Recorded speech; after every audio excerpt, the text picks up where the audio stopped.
si Don Carlos. Yung asawa, ako nabalik. Hindi ka lahat ba yun? Ang susunod na programa ay rated PG. Ito ay nangangailangan ng patnubay at gabay ng magulang para sa mga batang manunood.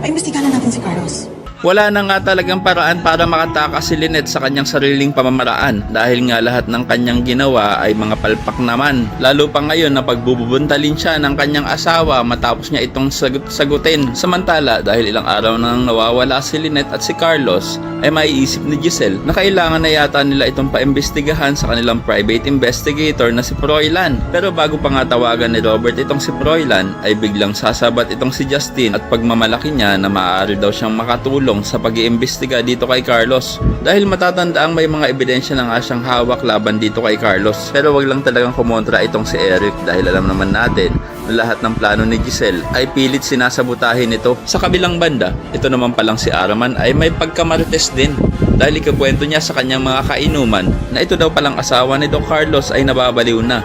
Yan din kasi ang pinamukha sa kanya ni Carlos para makalusot nga ito sa kanyang krimen at para hindi rin siya pagdudahan ni Araman na talagang dinukot niya ang kanyang asawang si Lynette. At makakatulong nga rin ang pagiging marites na ito ni Araman dahil madidinig siya ni Harig at makakatulong nga rin itong si Araman upang ituro niya kay Harig kung saan ang bahay nila Carlos. Kaya naman nang makausap na ni Harig ang kanyang ama ay agad niyang itatanong dito kung kasama ba nito ang kanyang asawang si Lynette dahil pinaghahanap na nga sila ng mga otoridad. Kaya naman malalaman natin kung ito bang si Carlos ay aamin na sa kanyang anak. Kaya naman ko isa ka rin sa mga umaasang sana ay mas piliin ni Harry na iligtas si Lynette kaysa pagtanggol ng kanyang amang si Carlos. Ay pakilike ang video na ito and don't forget to subscribe.